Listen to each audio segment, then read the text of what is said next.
Welcome to another one of GoingSixSigma.com's webinars. We're happy to have you join us today. This webinar series is for you, our learner community. Lean and Six Sigma are the go-to improvement methods, and these webinars are part of our efforts to make it easy for you to use the tools and concepts. My name is Elizabeth Swan. I'll be your moderator today. Today's webinar is Introduction to Lean, and our presenter is Tracy O'Rourke. This is an encore and updated presentation due to popular demand, so if you're joining us a second time, this is going to be worth it for you too. So let's talk about our presenter today. That is Tracy. So hello, Tracy. Hi.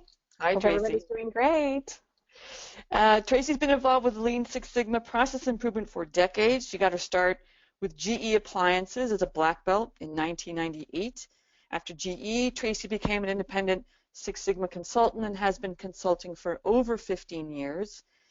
She helps diverse organizations in industries like healthcare, financial services, manufacturing, state government, and a lot more.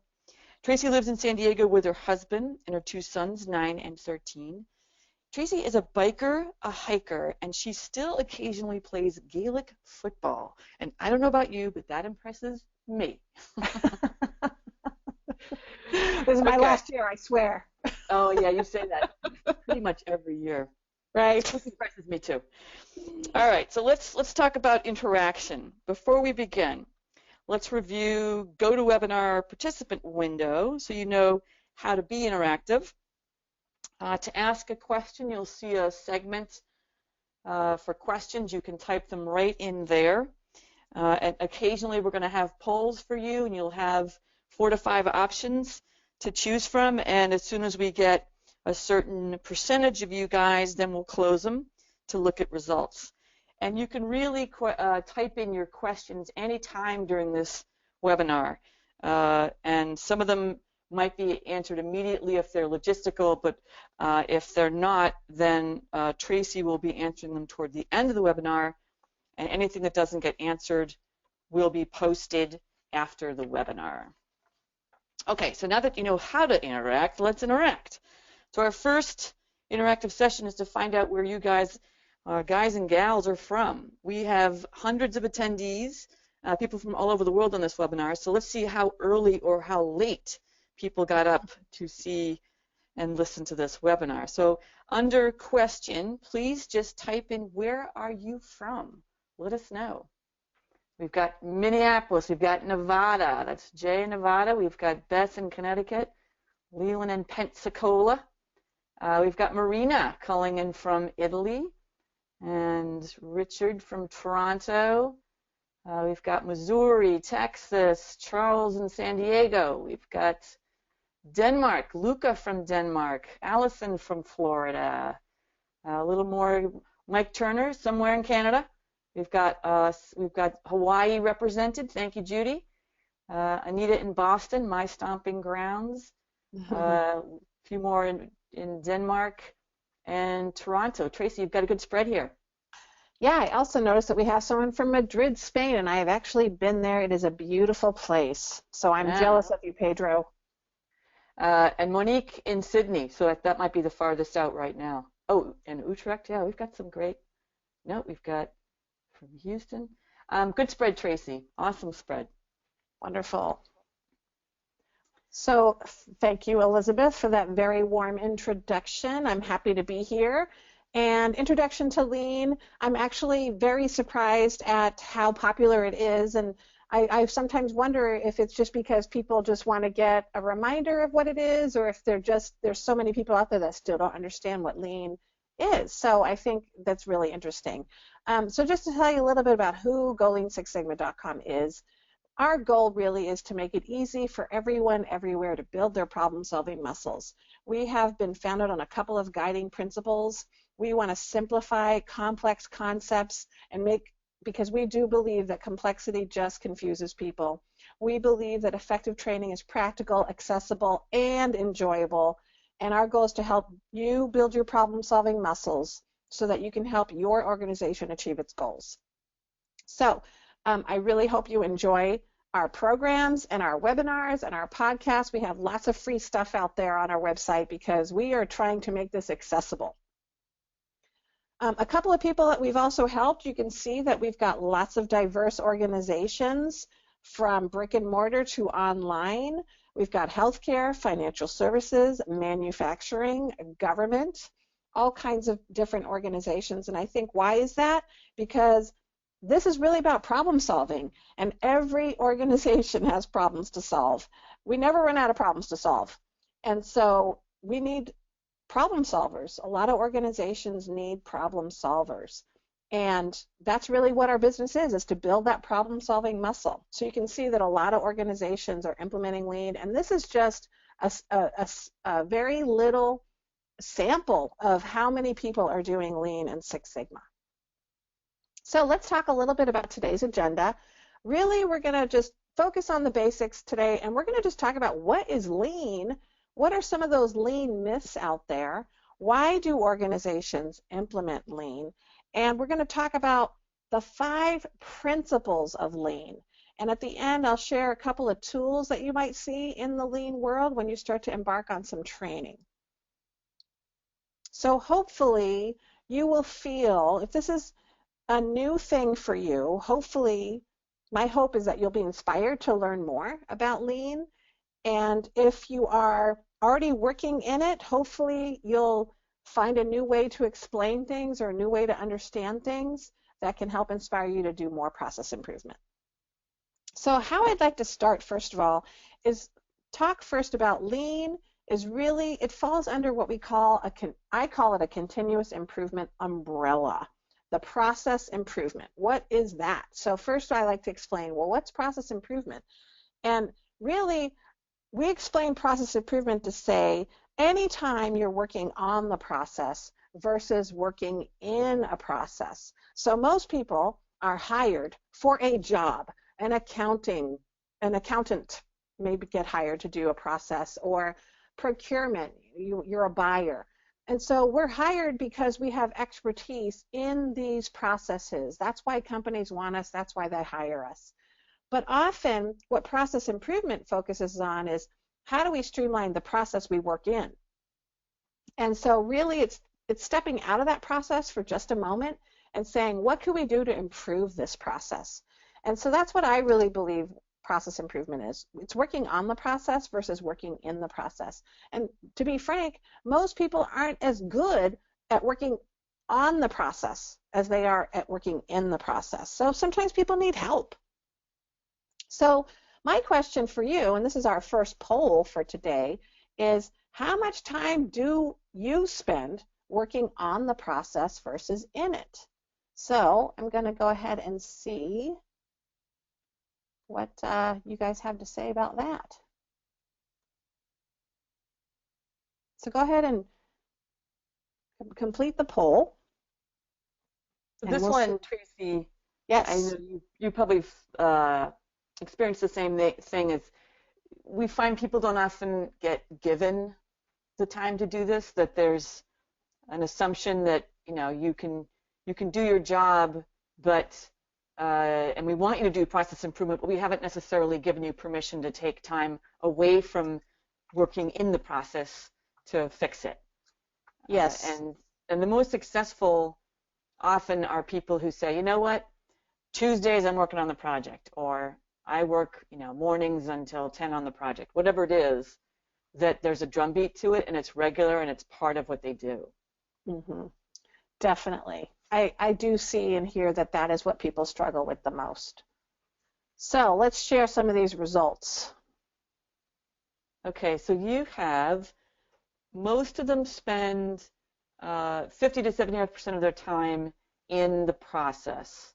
So that's 41%. Next up, 10 to 25%, and then it's less than 10 is 19%, and only 7% are dedicated resources. Mm-hmm.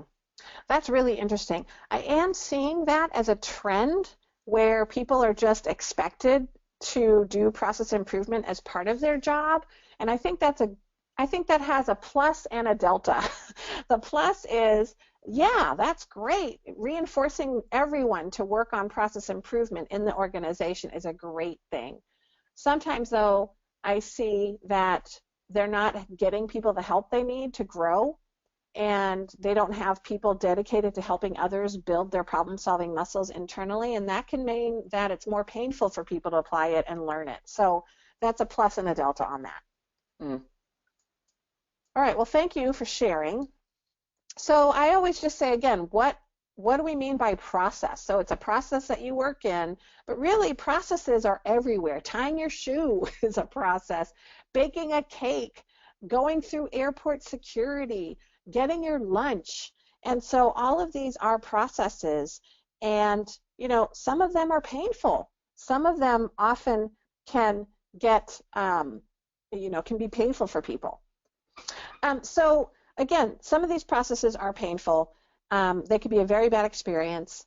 And think about processes that either you are a customer of, where it was painful for you. As a matter of fact, I was talking to a friend about their Valentine's Day experience in a restaurant.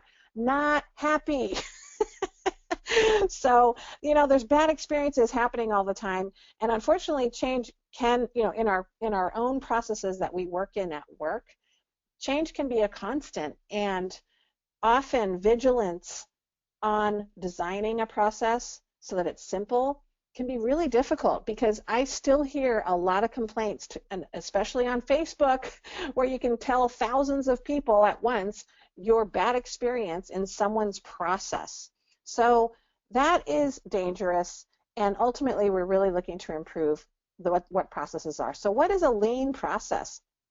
A lean process is faster, it's more efficient, it doesn't contain waste, and it focuses on delivering value to the customer. Sometimes I hear people say, oh, we are lean already. We only have one person on this now, and we used to have 6. That's not what we mean by lean. Lean doesn't mean you're understaffed. Lean means that the process is designed to have very little waste in the process, steps that are unnecessary. So ultimately, that is what a lean process is. And ultimately, you can define lean that way. It creates value for customers by minimizing waste. And there's lots of things that people call lean. Some people call lean a toolkit to improve processes. It's a way to eliminate non-value add steps in a process. But then other people say it's about creating a culture that fosters respect and helps enable workforces to improve their processes. And I do believe those as well. I think that is when a lean culture will thrive, is when you focus on the cultural pieces too, not just the toolkit or understanding and applying the tools. So lean can do really good things for an organization, but there are some myths around lean. So first of all, many people think that lean only applies mainly to manufacturing processes, and I can tell you that is absolutely untrue.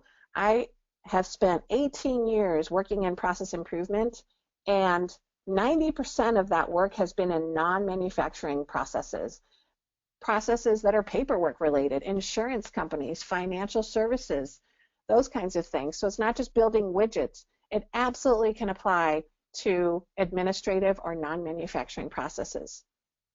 The other thing is, it says lean is too time consuming.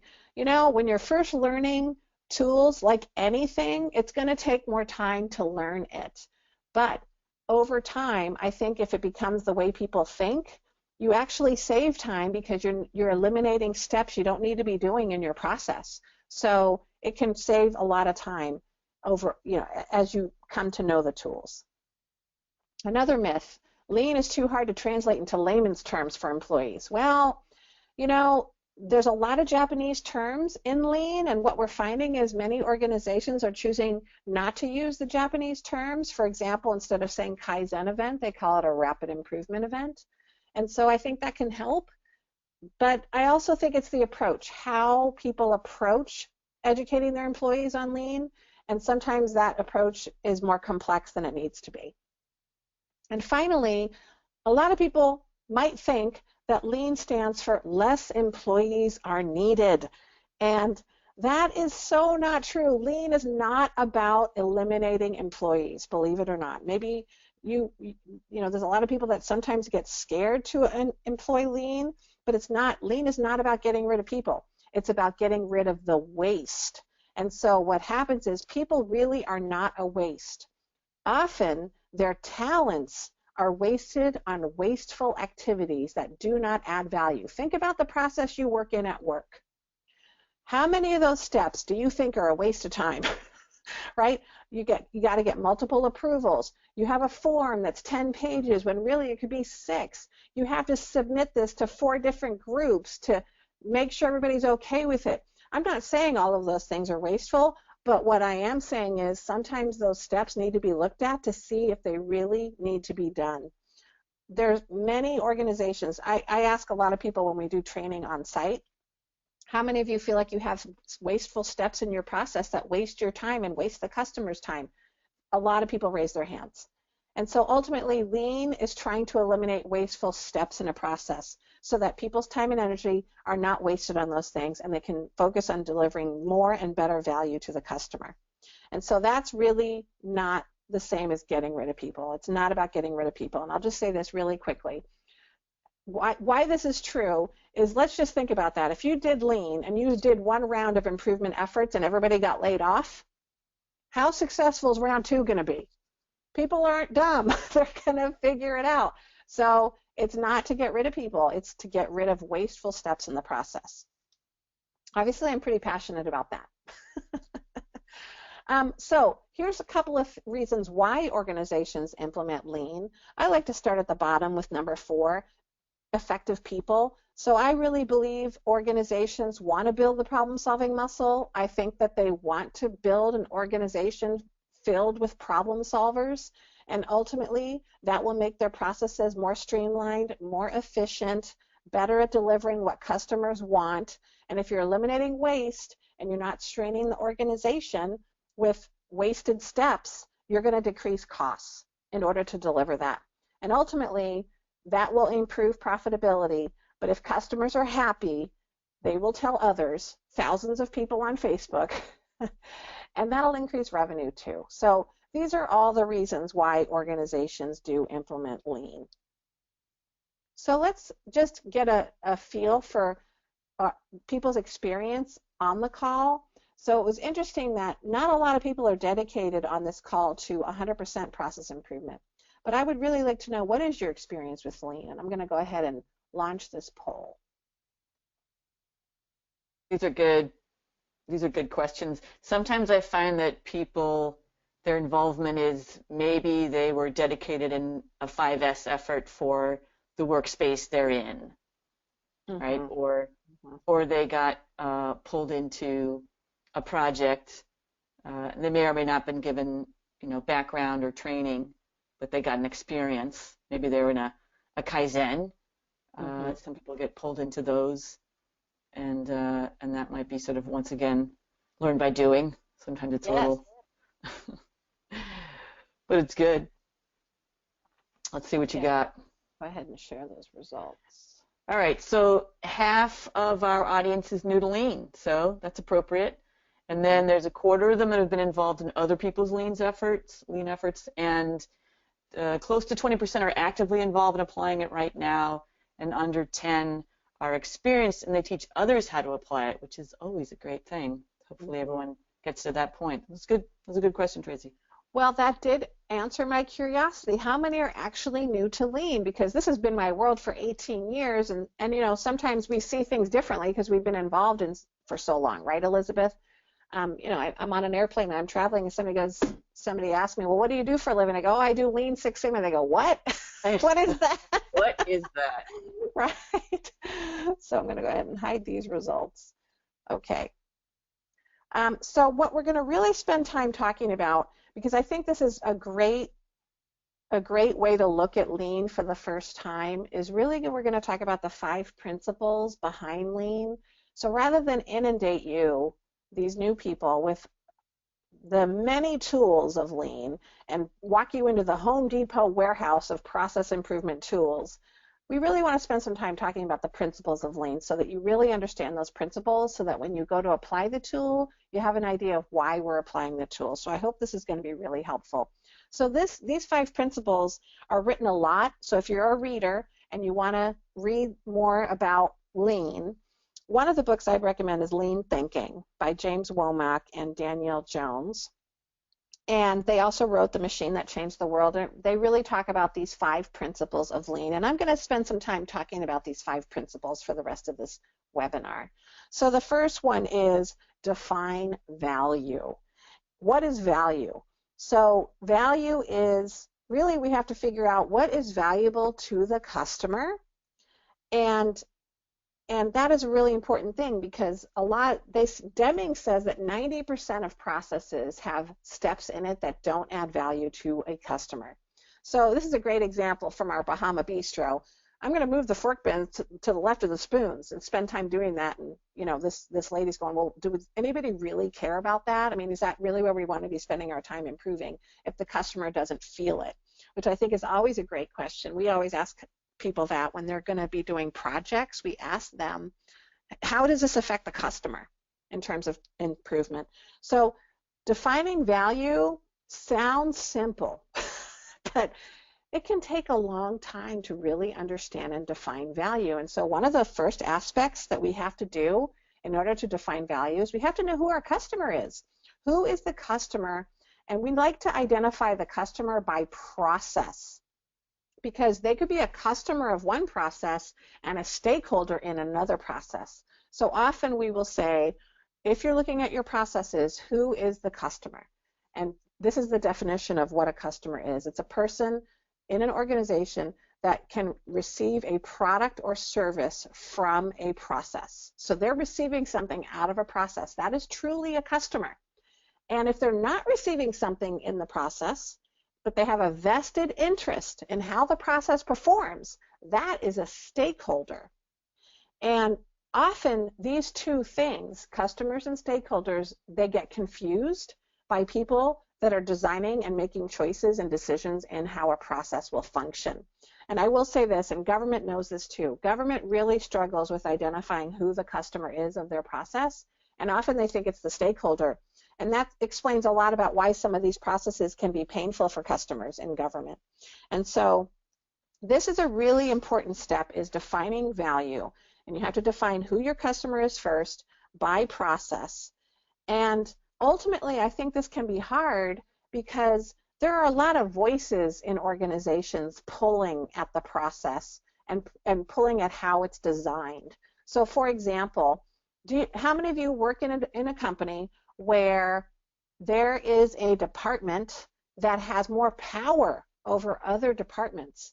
And so what they say has more weight in what gets decided. So eventually what ends up happening is the process becomes designed to suit them. And that sometimes doesn't align with the voice of the customer. There could be other voices pulling at the process. And I will say that government is a great example of this too. Voices of stakeholders tweak the process. They have certain requirements that they want completed. And sometimes what ends up happening is those requirements of stakeholders make it harder to identify what the customer wants for the process. So these are the different voices that are around. And again, they pull at the process all the time. Voice of the business. So, it could be something like, well, we need to make sure we're profitable. We need to make money at this. And the voice of the customer may want speed, right? So we might want a high quality product as a customer, but the voice of the business wants to deliver something as, cheaper materials to make more money, as an example. So these are all examples of different voices. And so this is my last poll for this session, is what voices are listened to most in your organization? What is it, the voice of the department? Is it the voice of the customer? Which one is it? So I'm going to go ahead and launch this poll. And you tell me, is it the voice of the customer that gets listened to? Is it the voice of section or department? Meaning, we're going to make this job easier for me, my section, but then ultimately we just push the work to somebody else. Tracy, one of the One of Go the ahead. yeah, one of the classic sort of disconnects I've seen on this one was with call centers, um, that if they are measuring average handle time and trying to get you to reduce how much time you talk to the customer, as opposed to supporting you such that you can resolve customers. Another metric is how many callbacks there are on the same question, things like that. So the metrics often will drive what voice you're listening to, because if you're being measured to keep your handle time down, then you're not going to be listening to the customer. You're listening to your section or your department. Absolutely. Yes. And I've seen great examples of this. I mean, my favorite example is, traveling on an airline, and I asked for a pillow once. I was traveling, to your neck of the woods. It was going to be a long flight for me, and I said, "Oh, can I have a pillow?" And the flight attendant said, "I'm sorry, cost-cutting initiative. We no longer have pillows." What? How could you not have a pillow? So I think they kind of saw the light, and now the pillows are back. I'm going to go ahead and Thanks. Thanks to you, Tracy. yeah, it was all because of me. My guess is a lot of people probably complained. So I'm going to go ahead and close the poll and share the results. Okay, so kind of split here, but there's close to, there's 27% listening to the voice of the department. Oh, actually, the biggest one is voice of the business, efficiency, save some money. That's a third. And then it goes down to the voice of the department. Then it's the voice of the stakeholders, about 18%. Then voice of the customer, a very low 16%. And 6% aren't really sure. Isn't that crazy? Yeah. So that's shocking to me. And it's, the thing about lean is it really does say deliver what the customer wants, above all, really. We don't want to go out of business, but the tagline we often hear for lean is satisfy customers profitably. And so it is, speaking to the voice of the customer and then, catering to the voice of the business at the same time. So it's really, lean says don't just pick one, focus on the customer and, you can make money doing it, but focus on the customer. And I think what's really interesting about this poll is it doesn't necessarily align that way. So thank you for sharing. That's very interesting. I'm going to go ahead and hide these results. So this is really all about defining value. And I think if we get really clear on what customers want, what they see as valuable, it becomes very evident that there is waste in the process. And that's ultimately what we're trying to do is once you have clarity on what voice of the customer and what they really want from the process, then we start to see that there's a lot of waste in the process. And waste is called muda in Japanese, and basically waste can be a strain on any organization's time and resources because these steps don't add value for the customer, and it takes time and money to process. Think about any process there is. Sometimes we count the number of steps to process a piece of paper, and we're up to 60 steps. 60 steps. How many of those actually deliver value to the customer? And so then we say, what can we do to reduce and streamline some of these? And so one of the very first steps for defining value is, again, know who your customer is, and then know what the 8 wastes are. So if you're new to lean, this is going to be one of your very first things you're going to learn about lean is what are the 8 wastes. These are the things that are evidence of waste in an organization. And there's actually an acronym. It's downtime. You can see DOWN across the, from top left to right. And these are all elements of waste in an organization. And if you start to, get familiar with what these wastes are, you start to see examples of waste and you start to see the waste in your organization. I think what's interesting about waste is that sometimes that waste has been there for so long, people are desensitized to it and they don't even see it anymore. Piles of scrap. I went into an office and there was a woman and she had a fairly large area for a desk, and there was this big square piece of equipment. It hadn't worked in 4 years and it was just sitting there. It never got moved, as an example. So, just not needed. It's wasteful in terms of, taking up space. And then there's also things that we see a lot of, like there's excessive processing and waiting. And a lot of times with waiting, we see that in administrative processes a lot. And we're not talking about people. I'm not saying, because people go, well, I'm not waiting, I'm working on other things. We're not talking about the people in the process. We're talking about the thing going through the process. The thing is waiting, and it's just waiting to be worked on. And so many of these are, there's a lot of waste in organizations. Defects, that could be anything coming out of a process that isn't done right. Even if it's, a lot of times we're hearing people not getting information they need in a timely fashion to process it the right way. So that might be a defect, getting incomplete information. And then my favorite one is motion. So how many of you know a nurse? Nurses are good people, wonderful. They take care of patients, and what they're finding is nurses can walk up to 8 miles a day looking for stuff, just walking around. And so there have been big efforts to try to reduce motion for nurses so they can spend more time where there's value with patients. So those are examples of 8 waste. Once you start to identify which waste exists in your organization, then you can start to brainstorm ways to eliminate or reduce that. So again, this is all part of defining value for customers, which is the first principle. And this is one of my favorite quotes. The real voyage of discovery consists not in seeking new lands, but in seeing with new eyes. And when you start to define value for your customer, and you know the 8 ways, you start to see with new eyes. So I hope that you start to see with new eyes very soon if you haven't started already. So the second principle is map the value stream. And this is a really important as well. What is a value stream? A value stream is the stream of value that delivers a product or service to a customer. So this is the main process or the main product or service that your customers come to you for. It's a good or a service that you're delivering, and those are what we call the value streams. So if you need to go buy something in government, you're going to go to procurement. That is the value stream. This is the stream of value providing a product or service to a customer. And so how do you make that process visible? That's really what mapping the value stream is about.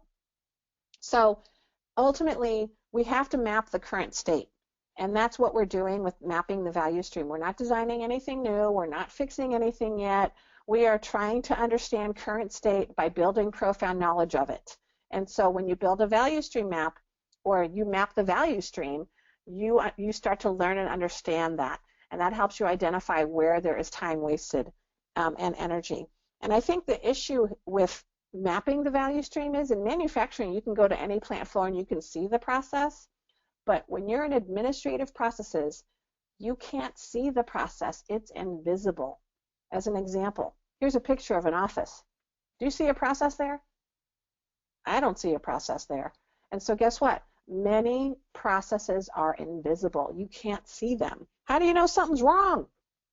Well, usually somebody in one of these cubicles blows a gasket because they're mad or they're overworked or they're the bottleneck, because that's how the processes are designed. So it's really important to have a visual and make the process more visible so people can fix it or people can look at it for opportunities for improvement. If you can't see the process, but you only see the people, when something goes wrong, what are you going to focus on? The people. So that's why we want to make sure we've got a map. We've got to make this process more visible. And unfortunately, when you can't see processes, they get designed like this. Very inefficient process because people only see their piece of the process. They're trying to make it more efficient for themselves, but in the bigger scheme of things, it's not being very efficient from end to end from the value stream. So that could be an issue. The other thing about value streams is what's challenging about them is we tend to manage people vertically in our departments, but the issue is processes run horizontally. So again, this helps not see the process because often we only see our piece of the process and we don't see the whole process, and we change our piece of the process, and others sometimes we change it and it actually affects others in a bad way or negative way. We have lots of organizations that have org charts where people are reporting to other people, but not many organizations have their value streams mapped to say, and here's the processes that we do, which I think is sort of surprising. We got lots of org charts, but no process charts. So that's ultimately why, again, you want to map the value stream. So here are some mapping options for you. And there's lots of different ways to map a process. And you'll learn some of this in your lean training or other process improvement training that you decide to embark on. One of the preferred maps in lean is the value stream map. Now, I know this looks a little scary, and I'm not going to explain everything on this map because you can actually spend 2 whole days learning about value stream maps. But what it really does is it does capture, after you do a process walk, it does capture your process flow, your information flow, your data, and then it also captures lead time, how long something is taking. And there's some really good books on this topic as well, if you are interested. One of them is called Value Stream Mapping by Karen Martin and Mike Osterling. So this is a preferred one, and what you're really trying to do is show where things are getting stuck, why the process isn't working as well as it could, where the opportunities are from a process perspective. And so it's not about, oh, it's Joe's fault, he's not doing his job. It's really focused on the process. So ultimately, once you have the map, then you can really brainstorm, do these steps add value to the customer? Which steps do not add value for the customer? And again, that's really important, taking it from the customer perspective, because often if we're in the process, we think everything's necessary. And when you ask the customer and they say, that doesn't really add value to me, I don't really care about that step, it can be eye-opening for us to really start to look at how we can eliminate that non-value add, those non-value add steps. So again, you would identify the waste, and then you would eliminate it, simplify it, streamline it, minimize it, because now you get to see the whole process. You've made the process visible. And you know what else is really cool that happens when you map the value stream? You're no longer focused on the person in front of you. You're focused on the map together. And I find it opens people up to want to talk about how to improve the process because they don't feel like they're going to get blamed. And that's really important. So once you've got the map, you're going to come up with solutions. You're going to have quick hits. You're going to find short-term solutions. You might even decide that you're going to do a rapid improvement event, or what they call a Kaizen event. And some of those events might be to improve or create flow and establish pull. And those are the next principles for lean. So we're going to talk a little bit about creating flow. It's funny because there are a lot of consultants that are what they would say are lean consultants. And sometimes I hear people say, well, I'm a flow guy. I work on flow, creating flow. And that's really what we're talking about here. And the analogy we like to use is think about a boat and on a river. And the boat is the customer, and the river is the process. And the idea behind this is we want the customer in this example wants to get down the river in a streamlined way, in an uneventful way, if you will, even. And they don't want to be slowed down. But sometimes there are sharp curves in the river that prevent the boat from going faster. It could slow it down. It could even stop it. And then, unfortunately, the boat gets stuck in the reeds. And now we've got a very unhappy customer because maybe that's not what they were expecting. And so when you think about creating flow, you really want to think about how do we make this process a little easier so that the customers get stuck or stopped in the process.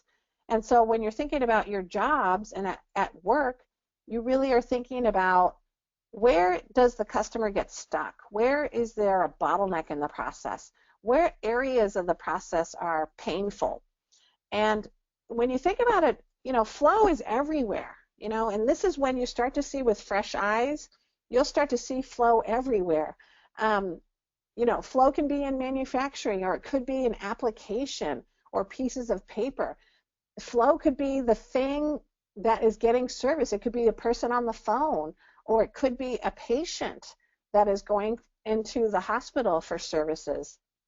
And of course, the one I see every day is the flow for getting lunch, especially for my kids, because my kids right now love Subway. And sometimes there's a bottleneck there, I'll admit, and then I start to think about why is this a bottleneck? What about their process is causing this to happen? I start to analyze their process and I want to fix it. And so flow is everywhere. And how do we maximize flow? How do we optimize flow? And that is really lots of processes have flow, and how do we improve it? So that's ultimately the third principle, is how do you create more flow in your process? So pull is a little more complex concept to think through. And it says here, establish pull, and that's the opposite of push. And what we mean by that is pull means, think about the customer and when they actually want something versus building to a forecast and not necessarily listening to customer demand. So ultimately that's what pull is. And the best example I think that exists today is fast food.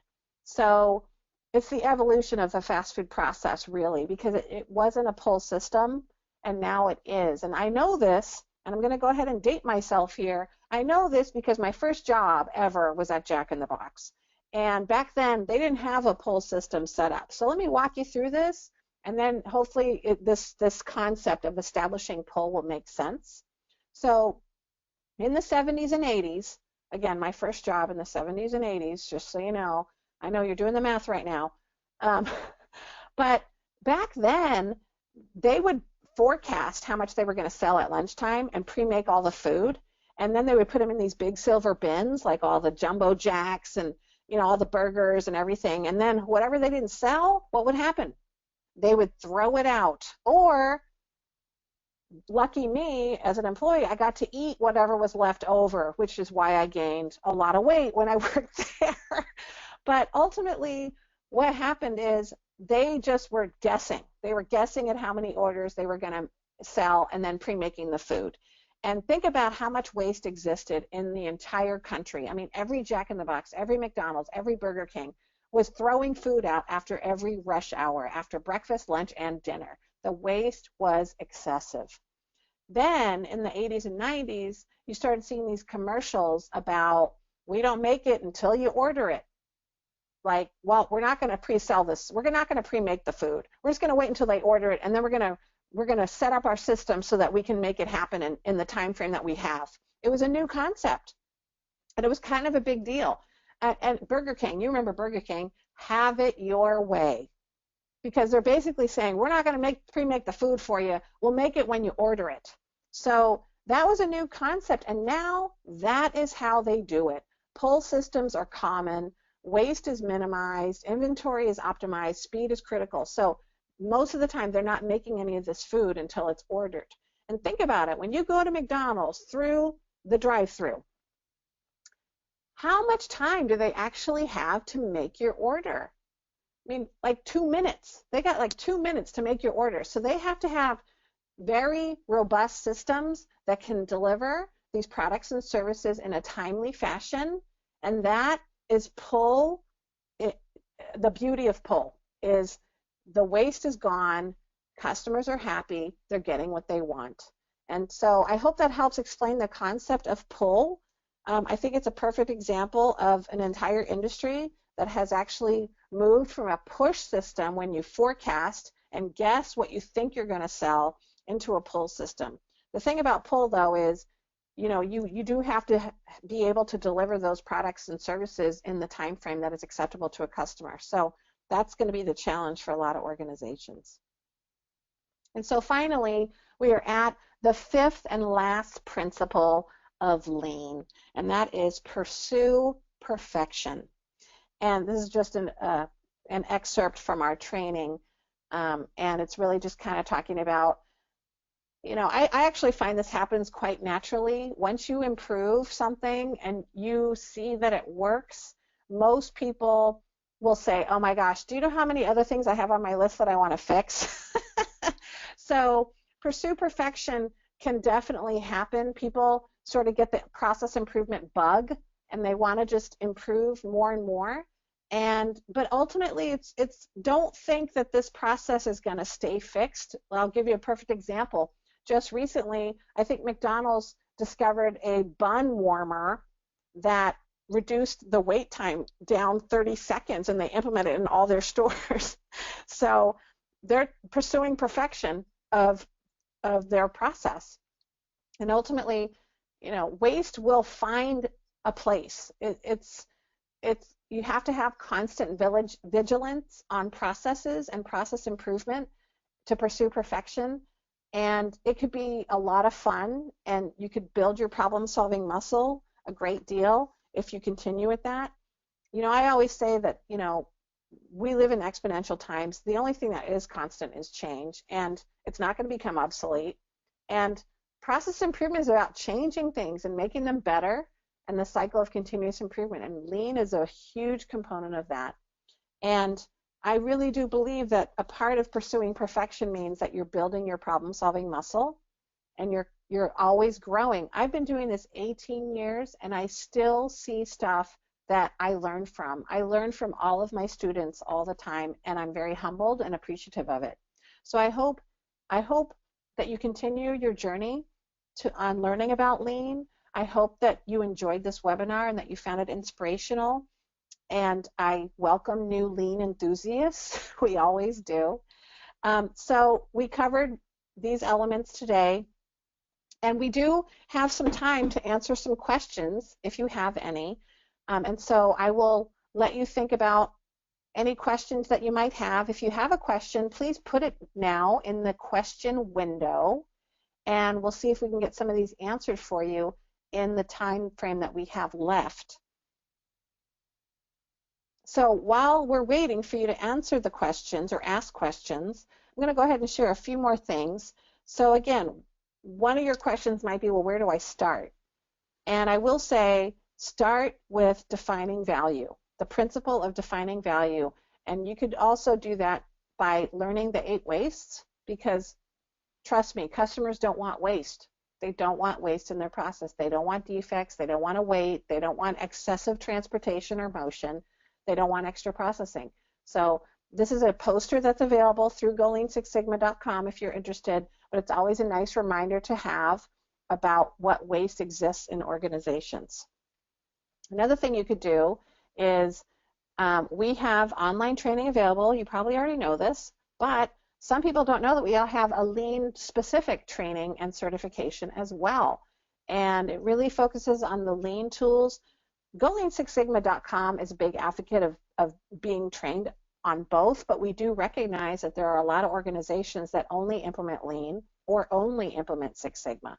So I love our lean course, and these are the things that it talks about with lean. It basically says, first understand current state, then develop future state, and then build a lean culture. Actually, you're kind of doing many of these at the same time. But here's the tools you'll learn. So I hope you weren't hoping to cover a bunch of tools here in lean, but if you want to understand current state, these are all the tools you're going to learn in lean to help you understand current state. You have to understand current state before you can start fixing things. That applies in every process improvement effort. We also have developing a future state. So these are all the tools you would learn about to help you develop a future state. So things like the future state value stream map, quick wins, mistake proofing, standard work, Kanbans. Those are all things that can help you develop a robust future state. And finally, and I think this is often the most overlooked, building a lean culture, getting an organization to promote and embrace lean is really important. And you always hear about the frozen middle. The frozen middle are those managers that are not sure what they're supposed to be doing to support a lean culture. Well, that's what this is for. It's for leaders that really want to promote and build a lean culture. And these are all things on the left that talk about the standard behaviors leaders can do to promote a lean culture. So if you have a manager or a supervisor and they want to learn about how to promote and build a lean culture, have them go through this training. So we also have a just-in-time podcast that's always available. It's free. And our last podcast, we interviewed Richard Barron, who works in the Coconino County. It's the state of Arizona. And he wrote a book, And he talks about his book, and he talks about some of the stuff that he's done in government to help process improvement. I think what's really interesting about Coconino County is the Grand Canyon is in the Coconino County, so that must be exciting. I just went there last year, and it's beautiful. So let's see if we have any questions. Yeah, Tracy, we've got one from Elma, and she's asking, what is the most dangerous of the 8 wastes? That's a great question. The most dangerous, I think it really depends on how prevalent they are. So I think the most dangerous waste is the one people don't see. It's the one that people don't identify it's there. And it wastes people's time and energy, and it's expensive for the organization. I will take a stab at it and say that if it were manufacturing, a lot of people think inventory is the most dangerous, because if they have a lot of inventory on hand, it's dangerous because it could go obsolete. There's a lot of financial dollars. It's expensive to hold on to. Yes. And in administrative, I would say the most dangerous are the 2 most prevalent ones I see, which is waiting and excessive processing. Those are the 2 that I see a lot, and people don't see it. Good points. One person's asking if they can get a copy of the presentation. So Tracy, you tell them.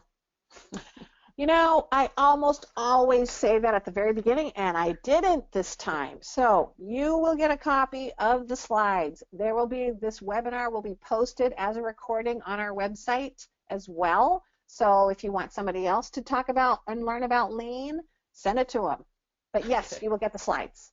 Okay, thank you, Tracy. Here's one from Sergio. What do you mean by exponential times? Great question. So exponential times means that there's a lot of information coming our way. Gosh, I'm going to mess up the quote, and I think, Elizabeth, maybe you even know what it is, but they say that the amount of information we get in a day is, I think, 100 years in someone's time, 60 years ago. Because of the internet and books and TV, we are bombarded with information, and that sometimes doesn't help us in terms of maintaining consistency. There's lots of changes happening and those kinds of things. So I hope that helps. That was good. There's a question here. It's Harshal's asking, how is Lean different than Six Sigma? We've got a brand new infographic that's out called Lean versus Six Sigma. And I think you should go and find it, because it does a way better job than I could in this short time we have together. But I will say that there's a lot of commonalities between the 2. I always say that they're both process improvement toolkits, and there's pluses and deltas to both. And I think I will say this, often when I help organizations with process improvement, I tend to bring out the lean tools first, but I always use Six Sigma tools later, graphics and statistics and those kinds of things. So I guess to answer your question briefly, Six Sigma is more statistics based and uses statistics to prove hypotheses, and Lean really focuses on waste and removal of waste and maximizing flow and creating value. Tracy, this is a question from Dennis. What causes the #1 failure to the Lean journey? The #1 failure. I would say, and I hope I don't get killed when I say this, but a lot of times it's leadership, unfortunately. It's the follow-up, and that the changes that have to happen from a leader's perspective in terms of supporting a lean culture and a lean process improvement, that's where there can be a lot of failure. And I always hear people go, oh yeah, we tried lean, or we tried Six Sigma, or we tried process improvement. It didn't really work. It didn't stick. And those are coming from leaders. And I sometimes think in my head, well, I wonder what they actually did as leaders to promote the journey. So I hope that helps. So I think that the developing a lean culture piece can help a lot with that if people are struggling with that. That's good. That's helpful, Tracy. Here's a question from Michelle. In terms of the waste of extra processing, how do people suss out just what the customer needs? You know, more work or higher quality? She says, I tend to go all out and give my best, but it's not always needed. I'm not exactly sure how to pull back so I don't get burned out. Oh, that's a great question. So a lot of times we look at it from a process perspective, and it's really what I think is wonderful is someone has actually coined the term a listening tour, where you actually go and interview the customer. Now that could be over the phone, but I think the best thing to do is to actually go there and watch them do the process that we sometimes force them to follow, right? So submitting a quote, getting insurance, whatever it is that we're asking them to do, go there, find out what's happening. And so, you know, some people do these massive surveys, and you know that is great. I'm not saying that those aren't good, but sometimes just getting out there and watching them and listening to what the customer wants is really important. And I think to generalize just a little bit, if we're talking about processes, there's two things I know customers definitely want. They want it fast, or not fast. They want it timely, and they want it done right. So, you know, those are typically the big buckets that I see that process improvement can solve. That's a good one. This next one is kind of a follow-up from the earlier question, but I think an aspect that we didn't touch on. And this is from Crystal, and she's asking, I saw you mentioned PDCA, Plan, Do, Check, Act, but not DMAIC, Define, Measure, Analyze, Improve, and Control. Any reason? Is DMAIC not considered lean? That is a great question. So in the traditional sort of birth of Six Sigma, that actually did come from Six Sigma, DMAIC. And Plan, Do, Check, Act has been more associated with lean, but I have to be honest, PDCA was around way before lean was. So, you know, I kind of look at it as just another, it's the same broth, just different vegetables. But yes, you're correct. DMAIC did come from lean from Six Sigma. Yeah, and I think they're both based on the scientific method. Uh-huh. Yeah. Exactly. So here's a nice question I think people will appreciate. Let's see, what books do you recommend to get started with lean? So I did mention a few of them on this webinar, and we've got a great book list on our Go Lean Six Sigma website as well. But one of them is Lean Thinking by Jim Womack and Dan Jones. It's a great book that really breaks these 5 principles out into a lot of detail. And then, of course, if you're looking to map current state, if you have a really great interest in understanding value stream maps, you can also look into purchasing or reading Value Stream Mapping by Karen Martin and Mike Osterling. Those are great. And that question was from Wesley. And the other one I would add, Tracy, you turned me on to, is it 2 Second Lean? Yes, 2 Second Lean by Paul Akers. That's a nice one. A-K-E-R-S. Yeah, that's kind of fun. Here's sort of a different type of question from Carol. How do you deal with a situation where you're very vocal internal stakeholders? You have very vocal internal stakeholders, but you also need to satisfy. You have they all have different priorities than the customer. Yeah. It depends, again, on what industry you're in. There are lots of organizations that unfortunately do have a lot of stakeholders they have to listen to, and the reality is you can't ignore them. And so it's really around the both and, or the genius of the and concept is how do we satisfy the customer and satisfy stakeholders? And I would even take it a step further. How do we satisfy stakeholders without negatively impacting customers? And that can help you get to some really creative solutions sometimes. Yeah. That's great, Tracy. We hit the end here. There was one question from Charles asking, will there be future webinars? And just letting you know, absolutely. Next one up is about the fishbone or cause and effect diagram, but we have them every month, so please tune in. Yes, and I just put that one up. It's scheduled for March 16th. And Elizabeth will be leading that one, so I'm sure it's going to be awesome. Thanks, Tracy. Thanks for joining us today. If you guys have any more questions, just send us a note at contact@golean6sigma.com. Don't forget to go to our website for free tools, templates, webinars, podcasts, and infographics. Have a great day. Bye, everybody. Bye-bye.